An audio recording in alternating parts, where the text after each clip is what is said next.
Hi, I'm Pelle, or Per. Erik. I'm Erik.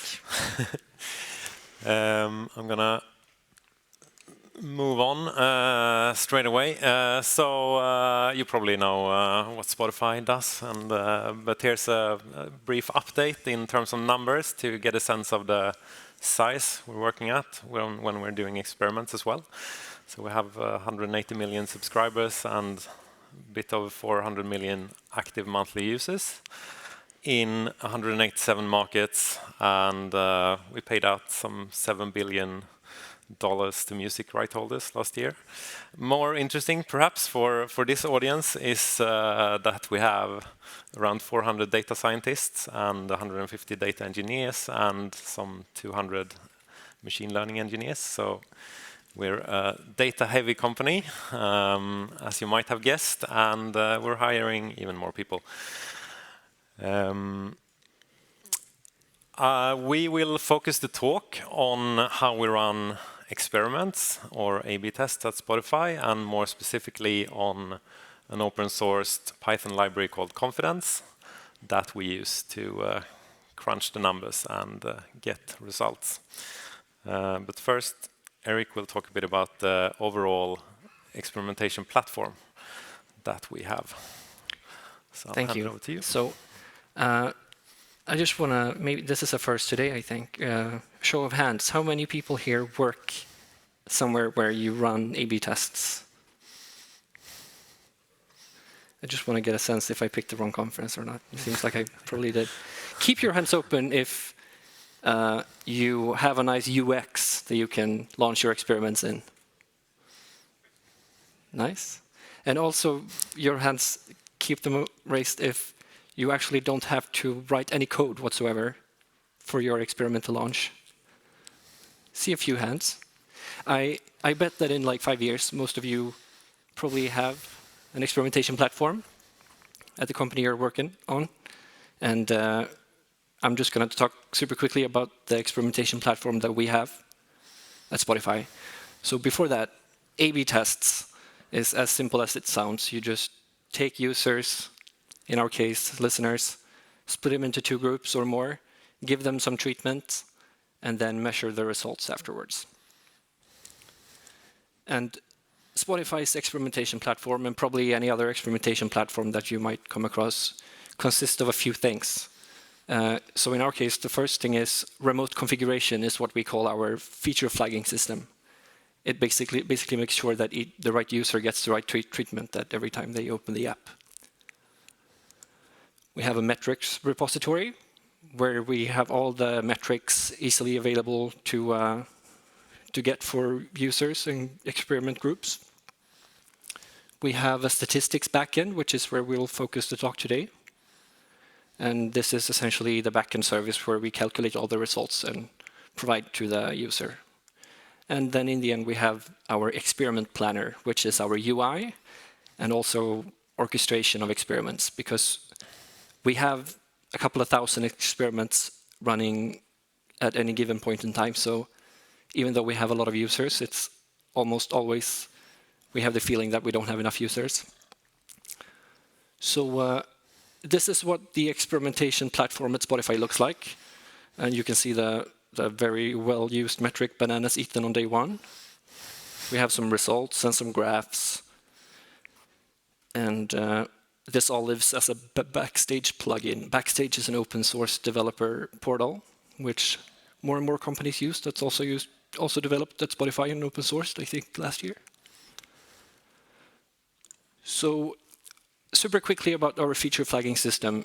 A user clicks on the home screen, for example. It will talk to our remote configuration system and say, I'm user 1234, and I'm on Spotify for iOS version 123.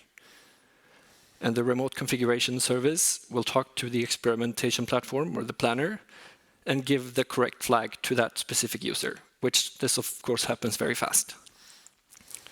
The metrics repository is just a bunch of user behavior data, user facts, and A/B testing facts data.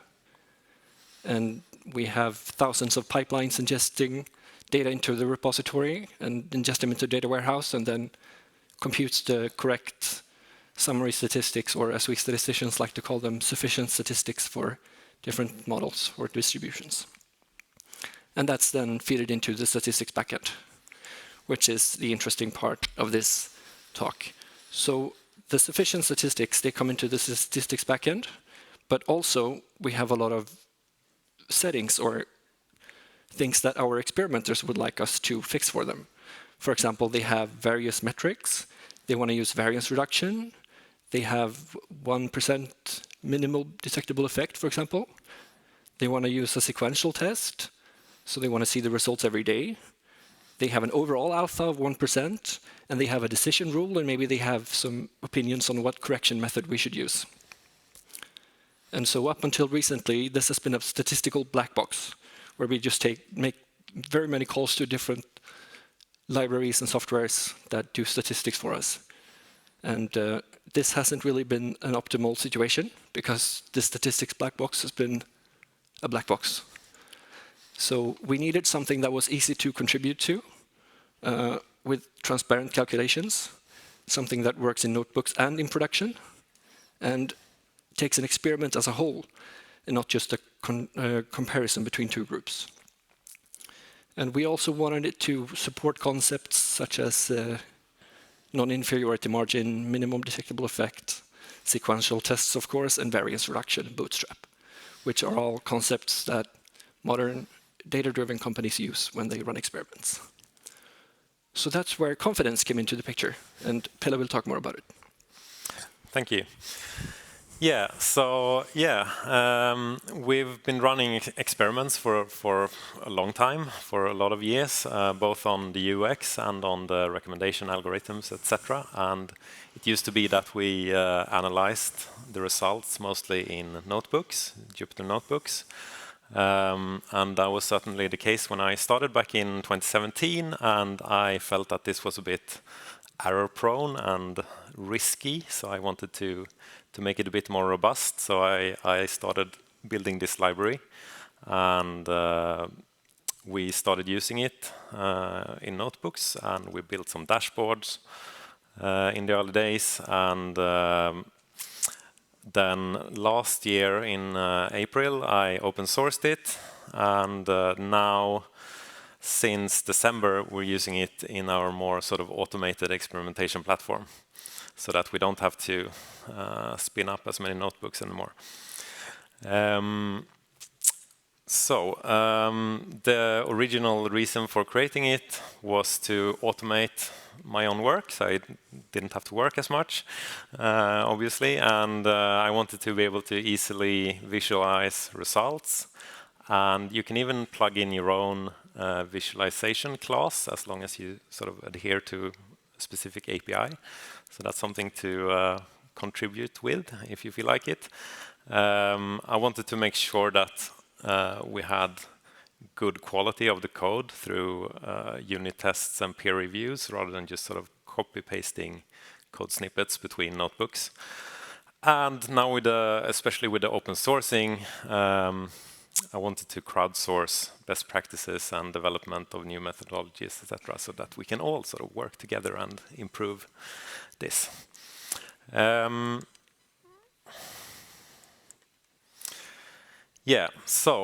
This is a few ways how confidence can improve your A/B test analysis. We have a lot of it is about doing multiple comparison corrections. You might know that you might set like an alpha of 0.05, so you have like a 5% chance of a false positive when looking at one metric. If you look at a lot of metrics or a lot of treatment groups, that false positive rate will increase. So you need some sort of method to make sure that you don't get too many false positives. And we have various ways of doing that. We want to be able to analyze a complete experiment, including several treatment groups, several metrics. Maybe we want to segment by country, for example, in an easy way with as little code as possible. We want to be able to use both success metrics and guardrail metrics. I'll get back to that a bit more later on. As I said, we want to be able to segment, split by various dimensions like country or product or whatever. We want high performance, so that was something we had to work on to get it into our production system. We want to be able to analyze a lot of large experiments in very short amount of time. And I can also mention that it's sort of under the hood, it's based on well-known libraries like stats models and SciPy stats and pandas. Yeah, I'm gonna walk through some examples. So this is gonna be very hands-on, and I hope you can take this with you and start using it after this talk, basically. I'm gonna start with the very basics. This is sort of the most basic example. You have an experiment with a control and a test group. You have some successes, whatever it might be, people clicking on something, for example. You have the total number of users in a data frame. You pass that data frame to, in this case, a z-test, which is probably the most common used test to run, but there are other options as well. You specify your column names, basically. And then you have a few methods you can run on that object to get results. So you can get the summary, which is basically the point estimates of the various groups. And you can get the summary plot if you want the visualization. And similarly, you have the difference and difference plot if you just want to compare two groups to each other. You have the multiple difference methods that you can use if you have, for example, one control group and a few different treatment groups, and you want to compare all the treatment groups to your control group. And then you also have a differences method if you want to specify sort of a custom number of comparisons to make. Okay, so yeah, this is what it looks like. When you run the summary function, you get a point estimate of the different groups and the confidence intervals for those groups. And if you run the summary plot function, you get a visualization like this. The difference function, you specify two levels in the most basic case. And with the difference plot function, you get this graph with the difference point estimate and the confidence interval around it. And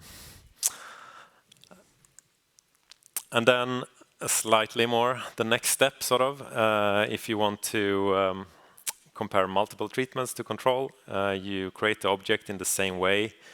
You call the multiple difference function. You just have to specify your reference level, called control in this case. And here I also introduce another option, absolute equals true towards the end. So you can say if you want to have the comparison on an absolute or relative level. You can also add in some more data. So in this case, we have split the results by country. And then you create the object in a similar way, but you now have to specify country in your categorical group columns as well. And you can add in, so now we have variation name, so test control and country, but you can add in how many dimensions you want to. And then simply do get the differences for all those different groups by just calling the multiple difference function. And in this case, we pass in this group by country. But there as well, you can pass in a list of dimensions that you want to have comparisons between. And you get a nice plot, quick and easy.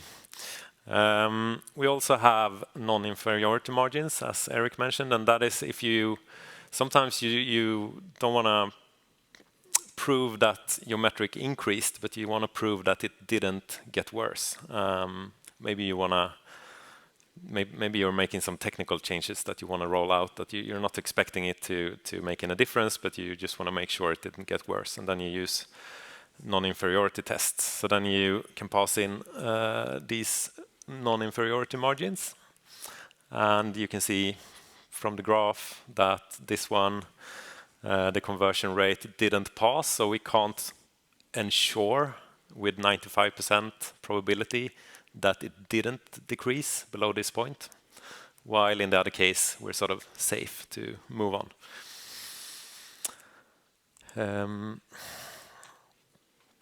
Then we also have the experiment class. So the previous slides used the z-test class.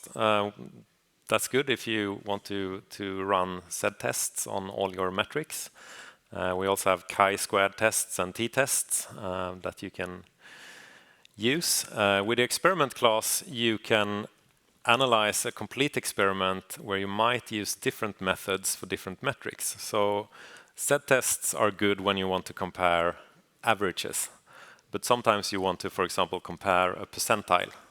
And percentiles are not normally distributed, so then you can't use a normal z-test.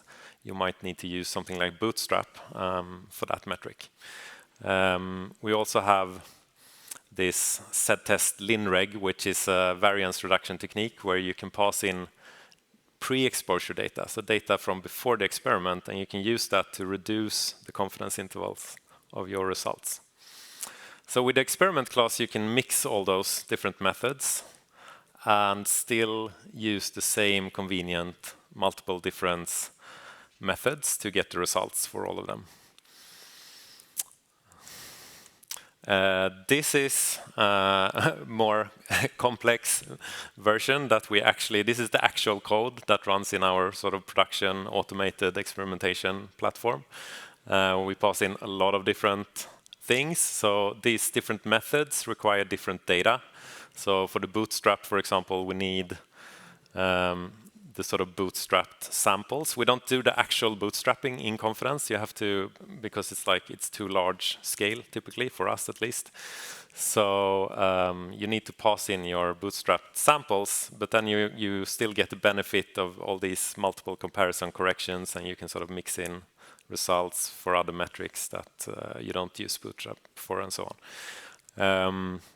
The variance reduction methods require some additional columns down here, basically to solve this linear regression model that we use to model post-exposure data using pre-exposure data. We also pass in some MDEs, so minimal detectable effect size, to get out required sample sizes, and that is just to sort of so that the user of our platform can see if they got to the desired population size yet. But this is basically, you create this experiment object and you run the multiple difference. That's basically all we do in our experimentation platform that runs thousands of experiments. So it's sort of very little code to get a lot done. And since it's open source, yeah, you can start using it and contributing as well.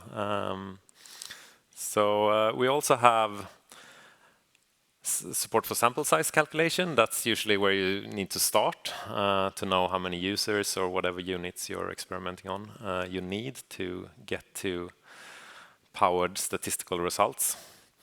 And same thing here, if you want to experiment with several metrics at once, you need to make sure that you do the proper multiple comparison corrections, and you need to include that into the sample size calculation as well. And so here you create a sample size calculator object, you pass in your sort of summary statistics, average, variance, etc. You can pass in dimensions here as well, like countries and stuff, like I did before. You pass in your MDEs and your non-inferiority margins and your treatment weights. So you might want to have like 80% control, 20% test, for example. You can pass in several different treatments if you like. And then you get out your required sample sizes that you need to get powered results. Yeah, so that's a short overview of Confidence. Where to go next? You can just open up your laptop, type pip install Spotify Confidence, and import Spotify Confidence in your notebook and start using it. We have example notebooks available on the GitHub page to get more examples. And yeah, feel free to create issues in GitHub or even PRs if you're up to it, if you want to contribute. We look forward to that. And yeah, we're open for questions.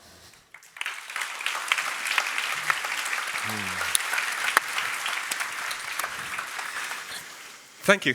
So, I mean, the reason why we invited you here is a little bit the fact that machine learning has become so much more used in the community, like here in Gothenburg, is the availability of open source packages like PyTorch and TensorFlow and so on.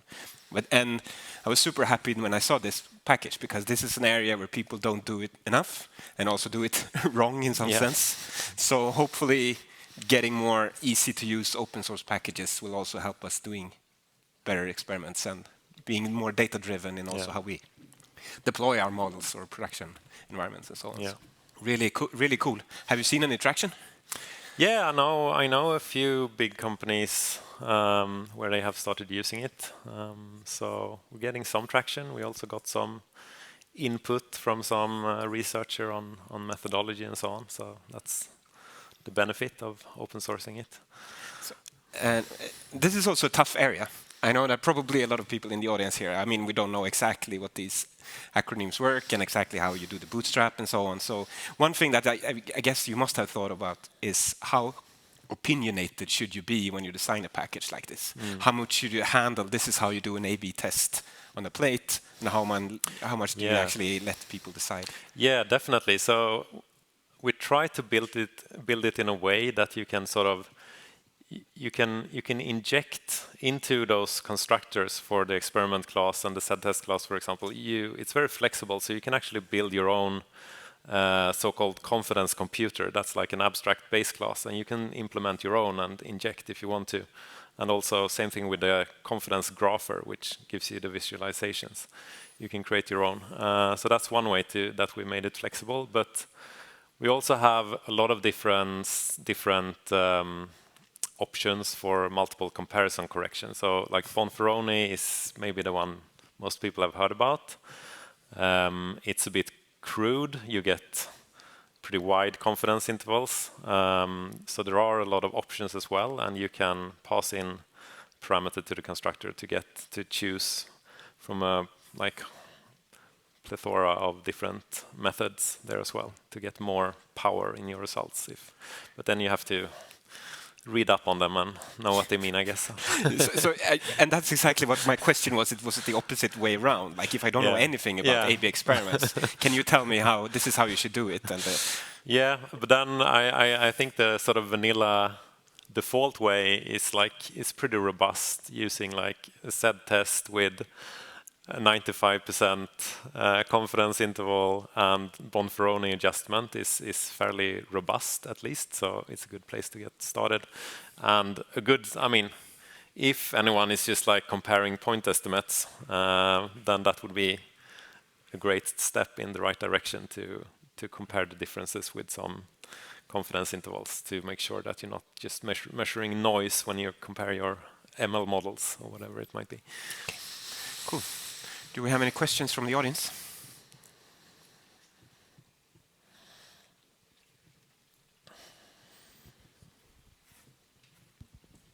Hey, great talk. Thanks for open sourcing the library. I have a question, but not related that much with the A/B testing, but more about the runtime of this. Because you have showed the package and how you can call the different functions and so on. But at the beginning, you mentioned like this experimentation platform. Yeah. So the functions that you are calling with the SDK is something that you call in your notebook or whatever and in execute, or you can put it like a backend to run it remotely and this kind of things.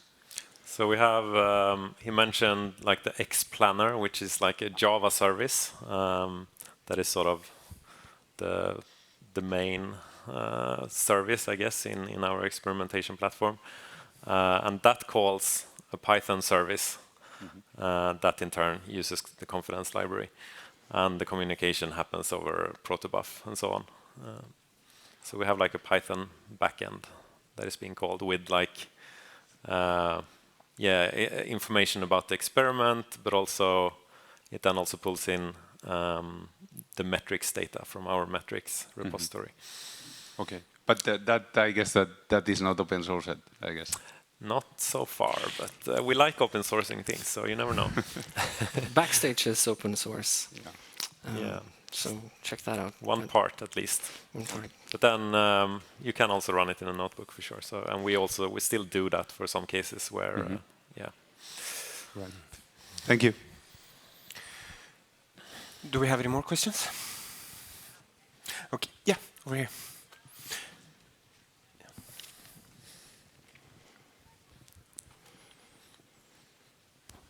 So I didn't get which part was running in Backstage right now, from what you showed me on the showed us on the. So I guess some part of this is currently running in Backstage. So what from the workflow of the A/B tests do you have in Backstage, and what part of that is open sourced? Right. So Backstage as a developer portal, it's just a thing where we keep all our services and endpoints and workflows and pipelines and everything is in Backstage, and the Experimentation Platform is a plugin to Backstage. So the Experimentation Platform is... And that plugin is not open sourced yet? Exactly. Okay, then I get it. Thank you for clarifying that. Making it good. Okay. That's it. Thank you again, Erik and Per. Thank you.